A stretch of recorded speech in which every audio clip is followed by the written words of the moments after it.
Nang makita ang anak nilang 3 araw ng patay, at ang mabahong bangkay nito, saka lang nalaman ng mga magulang, na ang tunay nilang anak pala, nang di namamalayan, ay matagal nang wala, pero noon, sa ampon lang umiikot ang pamilya, at binaliwala ang tunay na anak, kahit alam nilang may allergy sa alak ang dalaga, at may malubhang karamdaman, pinilit pa rin siya sa kaarawan ng ampon, na uminom ng matapang na alak, at sa sandaling ito lang, gumuho ang mundo ng ina.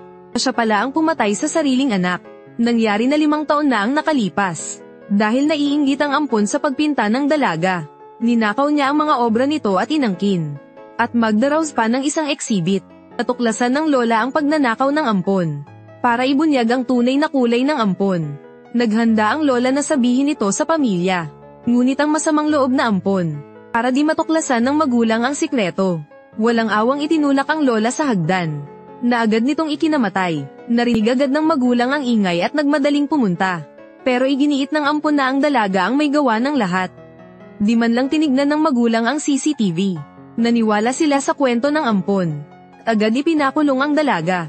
Pinagtrabaho ng husto, at para makaganti sa dalaga, sinuhulan pa ng ampon ang mga tao sa loob, para araw-araw harapin ng dalaga ang matinding pagpapahirap. Sa loob ng 5 taon, ang mga magulang niya, ay hindi man lang siya dinalaw. Ang pahirap sa katawan at isipan, ang naging sanhi ng malubha niyang sakit, at nasa huling yugto na. 3 araw na lang ang natitira sa kanya. Dahil sa makataong konsiderasyon, pinalaya ng maaga ang dalaga. Pero kahit nakatanggap ng abiso, hindi siya sinundo ng kanyang mga magulang. Sa halip, abala sila sa bahay sa pag-aayos ng exhibit para sa ampon. Ang hindi nila alam, ang ampon ay impostor na umaangkin sa gawa ng iba. Isang manloloko, nang ang mga magulang at kanyang kuya ay nakita siyang umuwi. Hindi man lang sila natuwa. Sa halip, pinagalitan pa siya. Bakit daw siya lumabas ng maaga para istorbohin sila? Sa exhibit para sa ampon, gusto sanang ipaliwanag ng dalaga ang lahat. Pero hindi siya binigyan ng pagkakataong magsalita. Nagkunwari rin ang ampon na lumapit. Nagpakita ng peking pag-aalala. Pero nang hindi nakatingin ang mga magulang, sinadya niyang sugatan ng palad gamit ang kutsilyo. At pinalabas na sinaktan siya dahil sa inggit. Nang makita ito ng buong pamilya, labis silang nag-alala, pinalibutan ng ampon. Ang ama, nang hindi na nagtanong, ay sinampal ang dalaga. Hindi ako. Tama na. Nangangatwiran ka pa. Dumudugo na ang kamay ng kapatid mo. Itay, inay, dalhin na natin si Bunso sa ospital. Tara na. Pampamalas ka. Lalagot ka sa akin pagbalik ko. Sa panlalamig ng kanyang pamilya. Sanay na ang dalaga 5 taon na ang nakalipas. Kaya hindi na siya nagulat. Pero kinabukasan, nang maghanda sila para sa kaarawan ng ampon, nahuli lang ng kaunti ang dalaga. At sinalubong ng masasakit na salita ng kuya niya, na para raw siyang kung sino. Di ba raw niya alam na kaarawan ng ampon ngayon? Bakit daw pinaghihintay pa niya ang lahat? Pero tila nakalimutan nilang lahat, na hindi lang kaarawan ng ampon ngayon. Kaarawan din ng dalaga. Noong sandaling iyon, itinaas ng ama ang kanyang baso para batiin ang ampon. Dahil may allergy sa alak ang dalaga, hindi siya maaaring uminom. Pero muli siyang pinagalitan ng lahat. Wala naman daw siyang buhay prinsesa pero may sakit prinsesa. Pinilit pa siya ng ama na uminom. Kundi, itatakwil siyang anak, at palalayasin sa bahay. Alam ng dalaga, na 1 araw na lang ang itatagal ng katawan niya. Tinuring na lang niya itong bayad sa pagpapalaki nila. Matapos isipin iyon, kinuha niya ang baso at ininom lahat. Pero kasabay ng pag-inom ng alak, agad siyang nakaramdam ng pagkahilo. At kasunod noon ay bumagsak siya sa sahig. Saka lang naalala, ng ina na may allergy pala sa alak ang dalaga. Kaya nagmadali siyang tingnan ito. At tinulungang tumayo, sinisisipat di raw agad sinabi. Nang marinig ang pakunwaring salita ng ina, sumabog na ang kinikimkim na galit ng dalaga. Sabihin agad, kung sinabi ko ba, maniniwala ka? Huwag ka nang magkunwari, siya lang naman lagi ang pinaniniwalaan ninyo. Hindi ako natunay ninyong anak. Sa pakunwaring salita ng ina. Sa galit, bumalik siya sa kanyang upuan. Pinagalitan naman ng ama ang dalaga. Tinawag siyang walang utang na loob. Hindi pinapahalagahan ang kabutihan at pag-aalala nila. Pag-aalala, mula pagkabata, sa kapatid ko lang kayo nakatingin. Ako ang tunay ninyong anak. Pero binaliwala ninyo ako. Sino sa inyo ang nakaalala na kaarawan ko rin ngayon? Kahit nasabi na niya ang lahat ng iyon, wala pa ring nakapansin sa pagkakamali nila. Sa halip, Inisip nilang malas na hindi na lang sana siya bumalik, At sinira pa ang kanilang pamilya sa pagdiriwang ng kaarawan ng ampon. Ayaw nang makipagtalo ng dalaga sa kanila kaya umalis na siya. Pagbalik sa kanyang silid, naghanda siyang gumuhit muli para patunayan ang sarili. Para malinis ang pangalan niya sa mga paratang. Pero dumating na naman ang ampon sa kanyang silid. Sa 5 taong pagkawala ng dalaga, patuloy niyang ninakaw ang mga obra niya para sa exhibit, at ipinakilala pa ang sarili bilang isang kilalang henyo sa pagpinta. Ngayon, nang makitang may bago siyang obra, hindi na siya nagatubili, agad na naghandang ang kinin ito. Natural na ayaw ibigay ng dalaga ang pinaghirapan niya. Pero narinig ang boses ng magulang sa labas ng pinto. Nang makita ito, sinadyang magpatambo ng ampon. Pagpasok ng mga magulang, binaliktad niya ang sitwasyon. Tinabing gusto niyang humingi ng tawad. Pero hindi raw ito tinanggap ng dalaga at sinaktan pa siya. Narinig ito ng ina at walang sabi-sabing sinampal siya. At pinagalitan siya sa pagiging masama sa murang edad. Pagkatapos, hindi lang inagaw ang hawak niyang obra. Itinulak pa siya pabagsak, at sinabihang mag-isip-isip. Pagkatapos ay ikinulong siya sa isang madilim na silid. Pero ang hindi nila alam, iyon na pala ang huling pagkikita nila sa buong buhay nila. Dahil lumala ang kanyang sakit, hindi na umabot ng buhay kinabukasan ang dalaga. Ang masaklap, lumipas ang 3 araw. Hindi man lang sinilip ng mga magulang ang dalaga. At wala silang alam na pumanaw na siya. Abala sila sa pag-aayos ng exhibit para sa ampon. Nang dumating ang kanyang kuya sa silid, para tawagin siya para sa exhibit, napansin niya ang mabahong amoy sa loob. Ilang beses niyang tinawag ang pangalan ng dalaga. Pero parang tulog lang ito at di kumikibo. Nang makita ito, inakala ng kuya na nagtatampo lang ito. At nag-aalburuto. Sa galit, akma na sana niyang pagsasabihan ito. Pero nang lumapit siya, nagulat siyang makitang hindi na humihinga ang dalaga. Samantala, wala pa ring kamalay-malay ang mga magulang. Abala sila sa baba, tumutulong sa exhibit ng ampon. At pakikipagkilala sa mga importanteng tao. Biglang tumakbo palabas ang kuya na natataranta. Sinasabing may nangyari sa dalaga. Nang marinig iyon, saka lang sila pumunta sa silid. Pagpasok pa lang, naamoy na nila ang masangsang na amoy. Inakala ng ama na sinadya ng dalaga ang ayos ng silid. Para kawan siya, lalo na nang makitang pagkatawag ng ilang beses. Hindi pa rin gumagalaw ang dalaga. Inakala niyang nag-aalburuto lang ito. At nagpapakita ng sama ng loob. Sumusobra ka na. Humarap ka sa akin.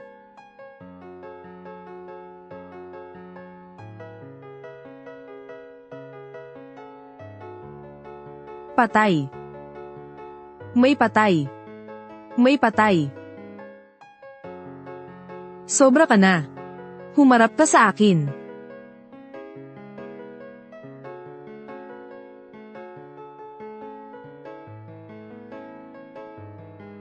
Patay na. May patay. May patay. Tumawag kayo ng pulis. Imposible. Si Bingshan, magiging ayos lang siya. Ako. Gusto ko lang siyang kausapin. Hindi niya ako pinapansin. Akala ko may sakit siya. Q Bingshan, bumangon ka na. Huwag ka nang magbiro. Masaya bang ipahiya ang pamilya Q? Bangon.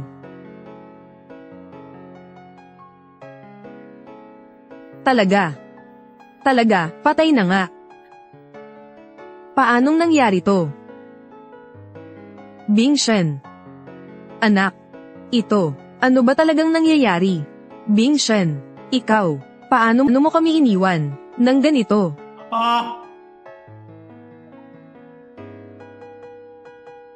Imposible. Imposible.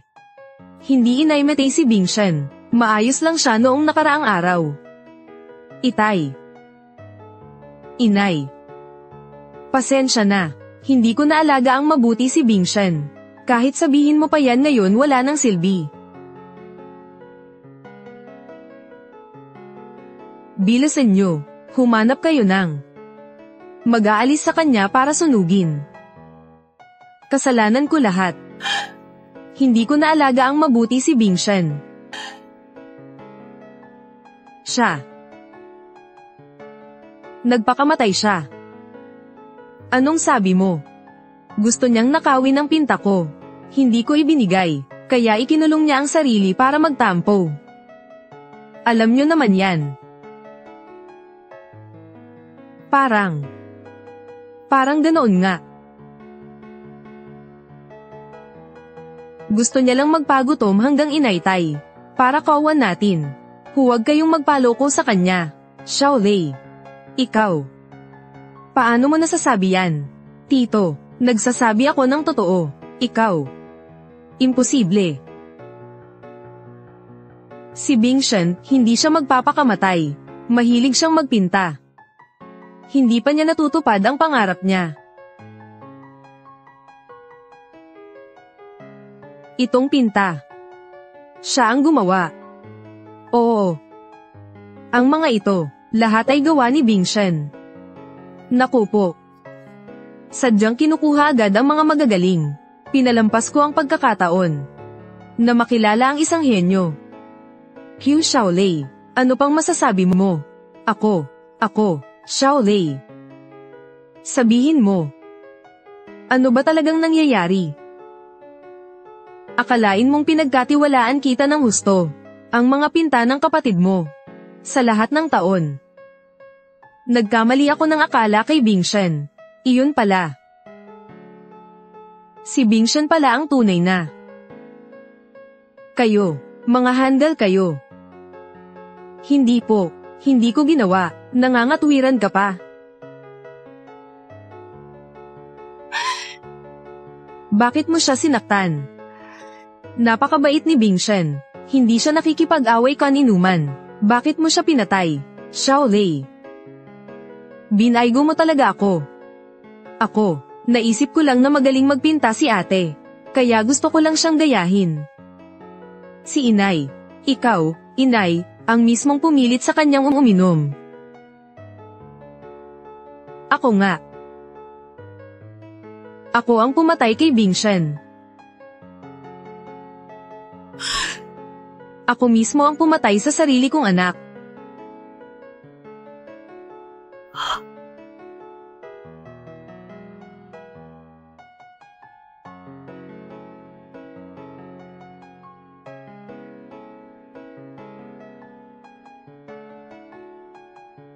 Sino yan?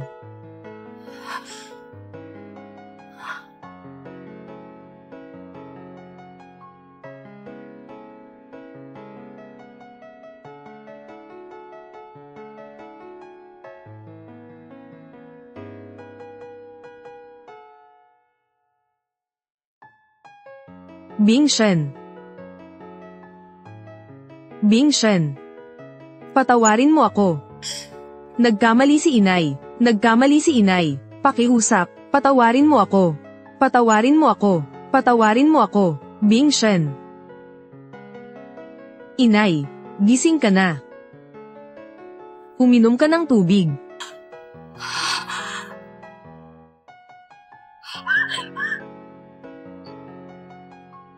Parang nakita ko si Bingshen. Binalikan niya ako. Nandoon lang siya.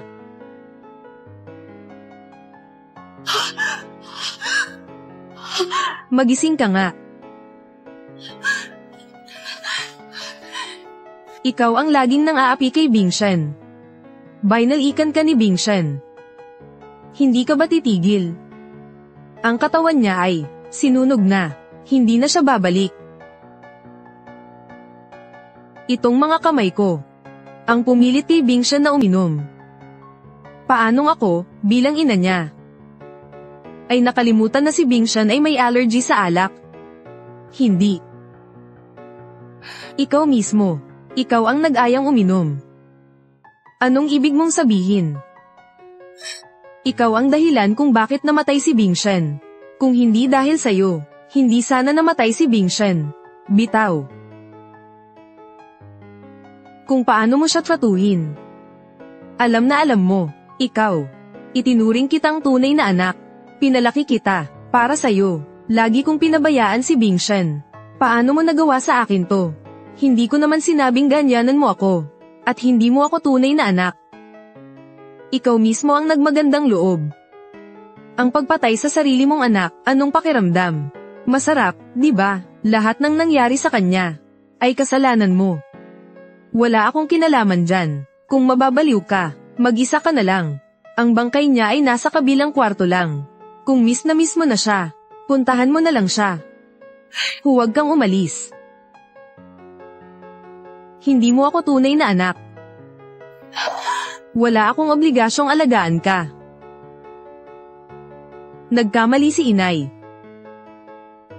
Patawarin mo si inay. Bing Shen. Bing Shen. Bing Shen.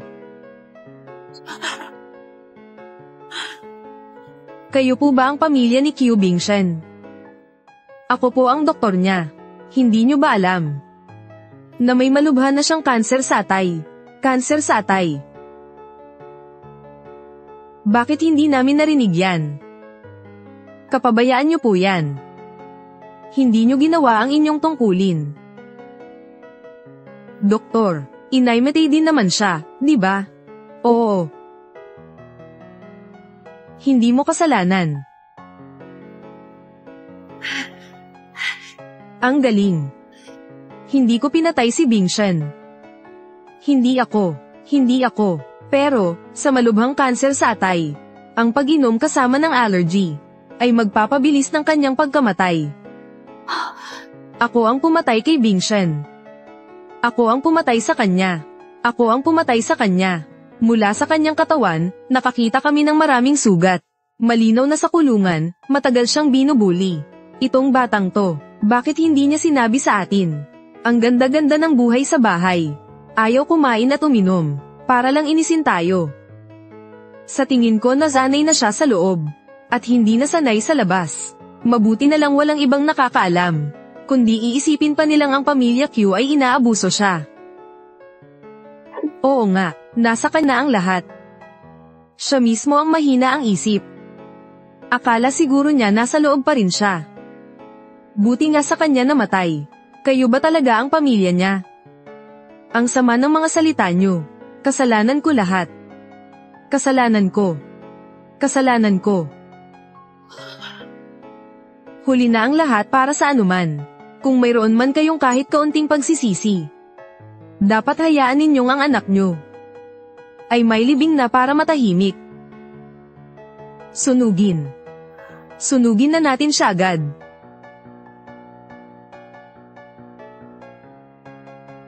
Itay, umalis na tayo. Nakakatakot dito.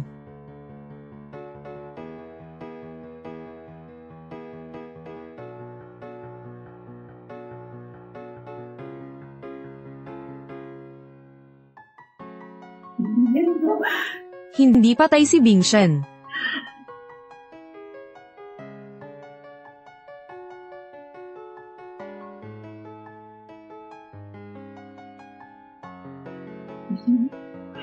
Hindi patay si Bingshen.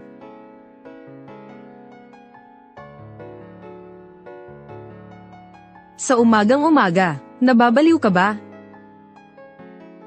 Itay, sobrang miss lang ni nanay si ate. Pag-uwi natin, dalhin natin siya sa psychiatrist.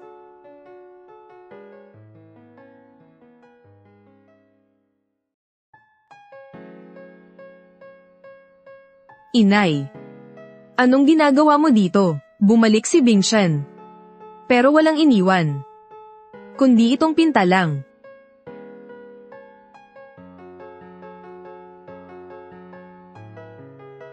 Bingshen, huwag ka nang umalis, ha?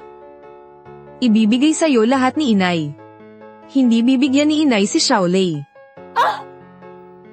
Magising ka nga, ako si Xiaolei. Hindi. Ikaw ang Bingshen ko. Huwag mo akong iwan, pwede ba? Masaya ka ba sa ginagawa mo? Magising ka na. Patay na si ate. Huwag ka nang magpanggap dito. Hindi. Hindi ako naniniwala. Si Bingshen yun. Siguradong nasa bahay lang siya. Nararamdaman ko siya. Napakamalas. Wala ka ng pag-asa. Wala akong panahon para sa'yo. At sa mga problema mo. Bingshen, huwag kang umalis. Ang malas. Bingshen, subukan mo itong damit. Habang wala si Xiaolei, huwag mong ipapakita sa kanya. Salamat, Inay. Bingshen, huwag mong sisihin si Inay. Si Xiaolei, pinalaki namin siyang spoiled. Ikaw ang ate, huwag mo nang patulan. Para na lang sa pamilyang to. Magtiis ka na lang, ha?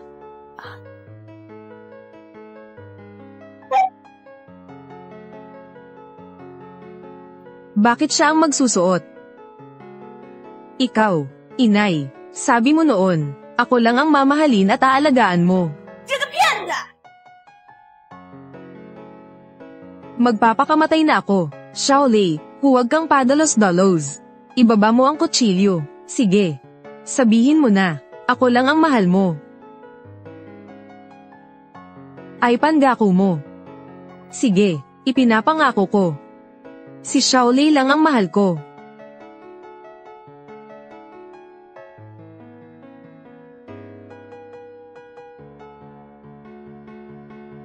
Anong nangyayari? Patay, dalhin mo na si Inay. Sa mental hospital. Hindi, sa templo na lang. Nakakakita siya ng multo sa umaga. Tama na. Ang nanay mo ay naguluhan lang ang isip. Magiging maayos din siya. Kung kakalat to, ano na lang ang iisipin nila? Huwag kang magkakalat ng chismis. Tandaan mo. Alam ko. Ginoo. Nandito na si Master Joe. Bakit siya nandito? Ibalik mo na agad ang nanay mo sa loob. Huwag na huwag siyang lalabas.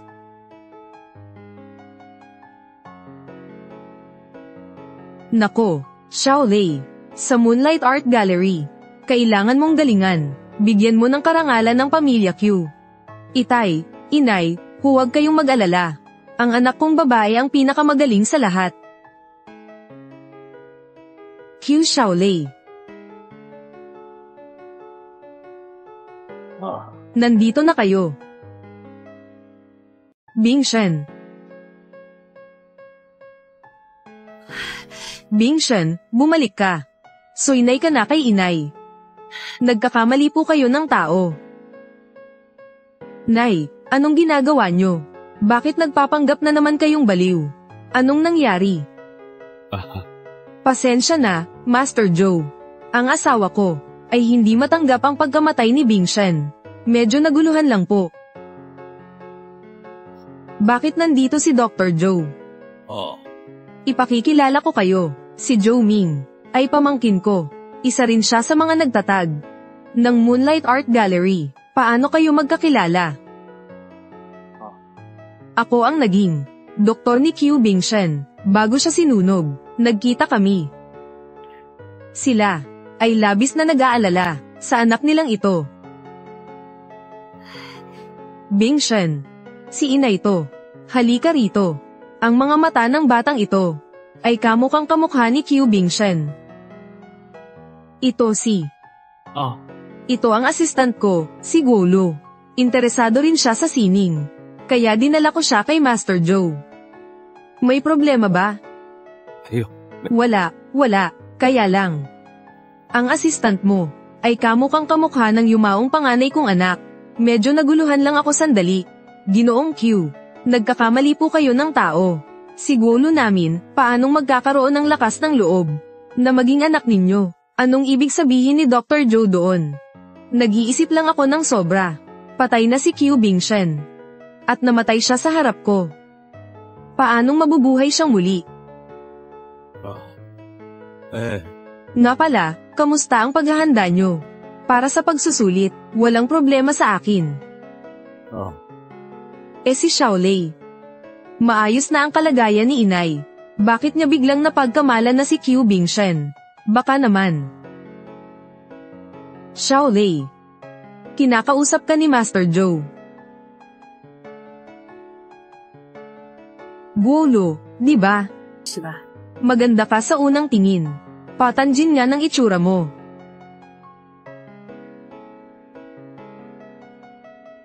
Hayaan mong makita ko kung anong itsura mo.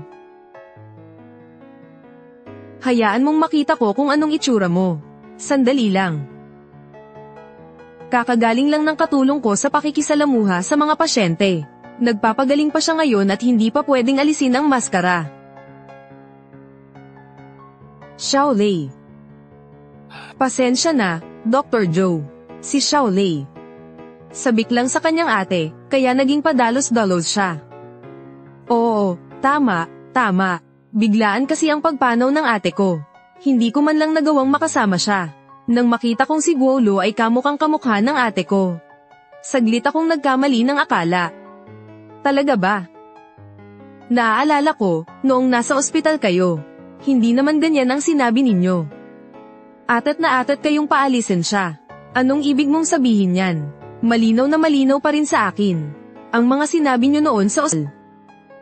Habang buhay pa si Qiu Bingshan, ni hindi nyo siya pinansin. Nang siya'y mamatay, nagkunwari pa kayong nagluluksa. Huwag niyong isipin na wala akong alam. Dr. Joe, huwag kang magsalita ng kung ano-ano. Sinisiraan mo ang pamilya naming Q. Kung totoo man o hindi, kayo ang mas nakaalam. Tingnan ninyo. Inaapi na naman ni Xiaolei si Bingshan. Inay, ano bang ginagawa mo? Hindi ka pa ba napapahiya? Bilisan mo, ipainom mo na ang gamot sa iyong ina. Sandali. Anong ipinapainom ninyo sa kanya? Siyempre, gamot na inireseta mula sa doktor. Kamakailan, ang asawa ko ay medyo tuliro. Pinapainom ko siya ng pampakalma. Ang ganyang gamot na hindi alam kung saan galing, ay maaari kamete. Anong pinagsasasabi mo? Paano namin sasaktan ang sarili naming ina? Sa tingin ko, ikaw ang dapat munang gumamot. Sa katulong mo. Hanggal, sige na, tama na. Magpakahinahon ng lahat. Huwag na nating dahil sa mga nakaraan. Pag-awayan pa ito. Tama si Master Joe. Kung gayon, mauuna na kaming umakyat para maghanda sa pagsusulit.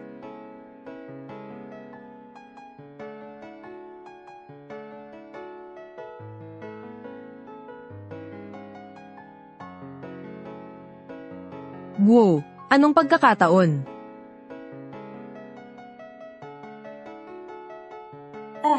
Pasensya na, nadulas ang kamay ko. Hayaan mong panasan ko. Bakit hindi mo kasama si Dr. Joe ngayon? Narinig ko na dating isang siruhano rito, tinagurian siyang kamay ng Diyos. Pero sa huli, dahil tumanggap siya ng pera mula sa pasyente, ibinaba ang kanyang ranggo. Naalala ko na. Nakita ko na noon ang chismis na iyan sa internet. Siya pala ang kamay ng Diyos. Ang mga taong tulad niya ay salot sa lipunan. At ikaw ngayon, sa pamamagitan niya at ng koneksyon kay Master Joe, ay gumagamit ng palakasan para makasali sa pagsusulit. Sino ang nakakaalam? Baka ang pwestong ito ay para talaga sa iyo. Hindi ito patas para sa aming lahat. Ang chismis ay hihinto sa matatalino. Kahit anong isipin ninyo, malinis ang aking konsensya. Ang galing mo namang magkunwari. Tingnan natin. Oo nga, hindi ito patas. Bakit kami sasabay sa isang may kapit? Sa iisang pagsusulit? Lahat naman tayo ay susuriin sa pagpipinta mismo dito. Anong hindi patas doon? Ikaw. Paano kung nakuha mo na ang paksa ng pagsusulit? Katulong ka niya. Kaya sino ang makapagsasabi kung anong relasyon ninyo sa pribado? Katulong niya lang ako.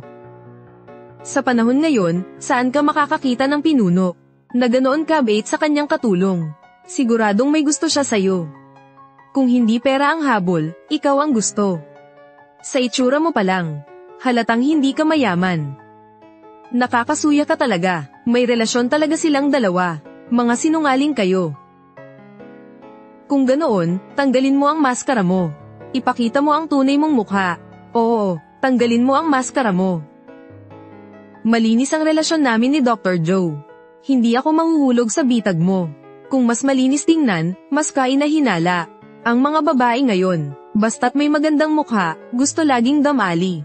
Kapag nakakakita ng mayaman at makapangyarihan, agad na dumidikit. Walang kayan. Kung ako ang mga magulang niya, babasagin ko ang mga binti niya. Pinaghirapan namin ito. Ngayon lang nagkaroon ng ganitong pagkakataon sa pagsusulit. Pero siya, ginamit ang kanyang ganda para madaling makasabay sa amin.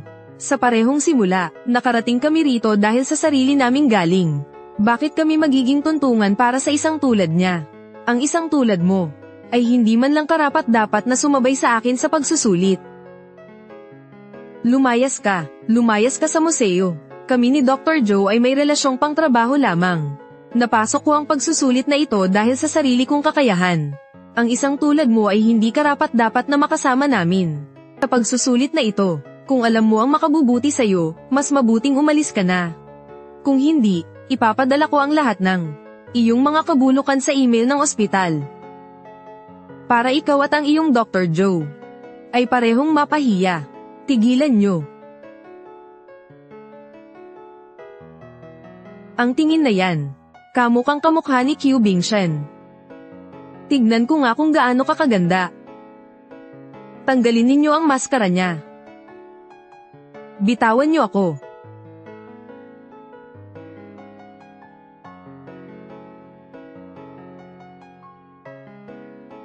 Bitawan niyo ako. Tigil. Anong ginagawa ninyo? Naglakas loob kayong sa loob ng palikuran.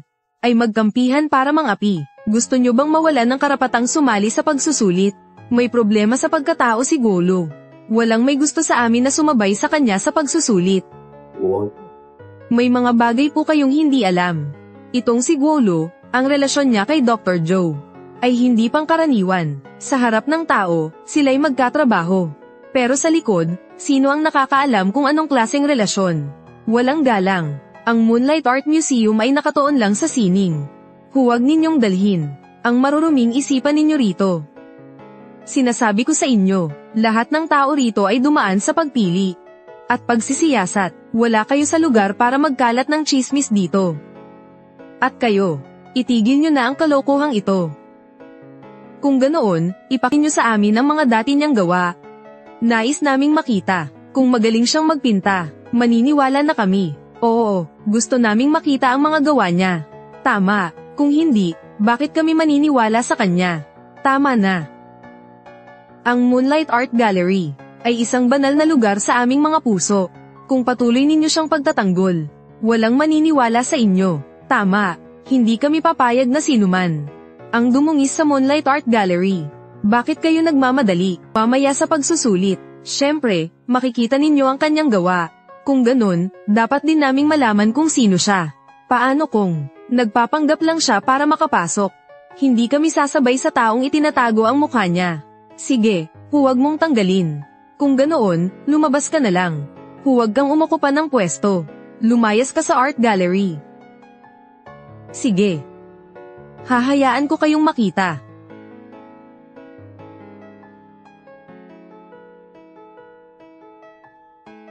Nako. Bamukha ba ang sugat mo? Dali, pumunta ka agad sa klinika. Naglakas loob kayong mangapi sa loob ng art gallery. Wala na kayong kinatatakutan. Masaya ka na ngayon, ha? Master Joe, aksidente lang po ito. Hindi ko po alam na magkakaganito. Mas mabuting mag-ingat ka. Kung hindi dahil sa ate mo. Matagal na kitang pinalayas. Tungkol sa bagay na ito, bibigyan muna kita ng babala. Sa pagsusulit mamaya, huwag mo na akong bibigwin.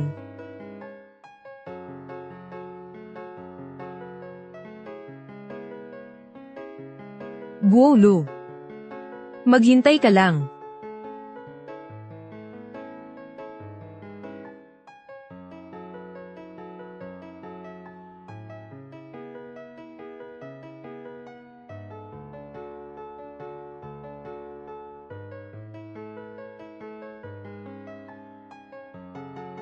Ginoong Q, ang anak ninyong si Xiaolei ay napakagaling.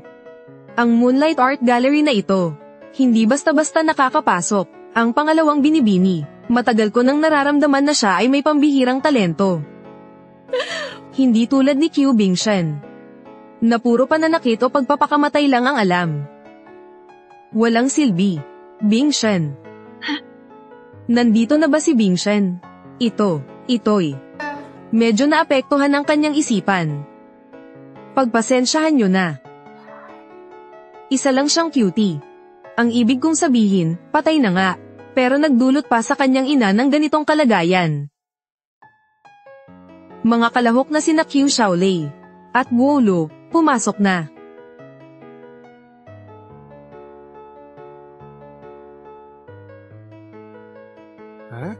Bakit siya lang mag-isa?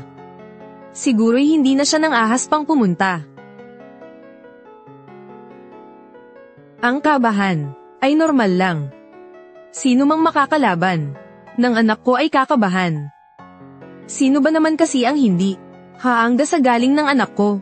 Kung gayon, ideklara na lang natin na panalo na ang pangalawang binibini. Isang taong hindi man lang gumagalang sa oras ng pagsusulit ay may masamang pag-uugali.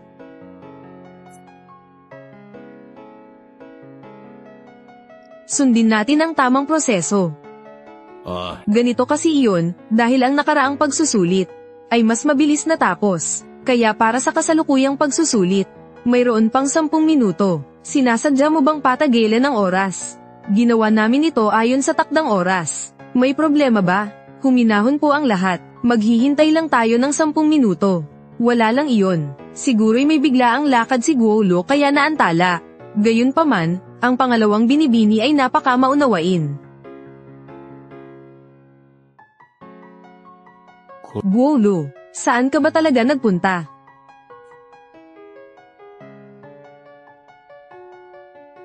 Malapit nang maubos ang oras. Ideklara na lang na panalo ang pangalawang binibini, tapos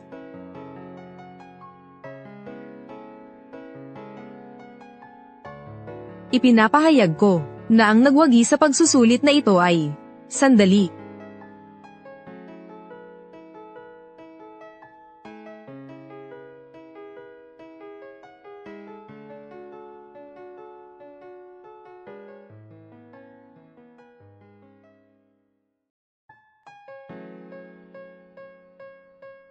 Pasensya na, napaantay ka. Hindi pa naman ako huli, di ba? Simulan na natin ang pagsusulit.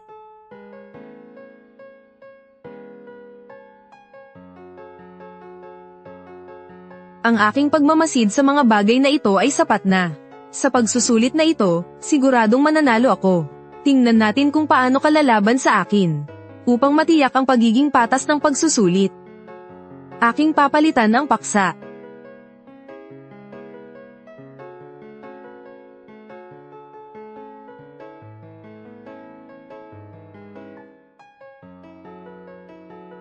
Ito. Ano? Hindi mo kayang iguhit? Siyempre, kaya ko.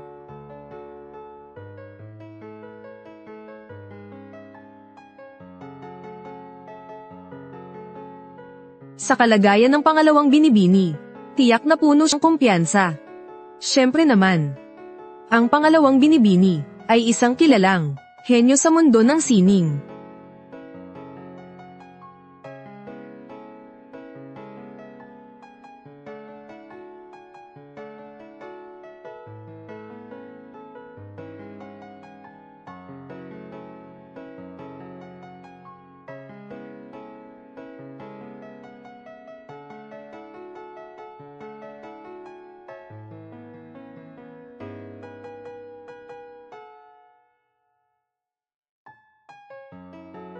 Tapos na akong magpinta. Ang galing talaga ng Shaolei ko. Hindi tulad ng iba, na huli nang dumating. At mabagal pang magpinta, pinaghihintay ang lahat para sa kanya. Tumahimik. Huwag istorbohin ang kalahok.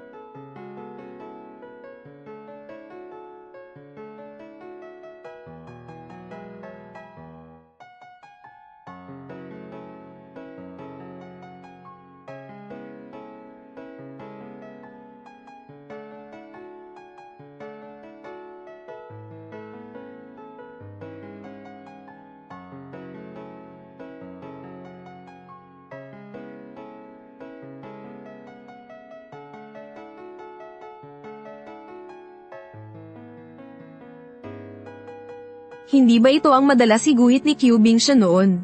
Buti na lang at pinractice ko ito. Mahal kong ate, tinulungan mo akong mahulaan ang paksa. Hindi niya talaga kayang iguhit. Hindi lang talaga siya marunong gumuhit. Kapag naubos na ang oras, siguradong talo na siya. Hindi ako pwedeng mataranta. Kailangan kong makahanap ng inspirasyon. Kaya iguhit ito.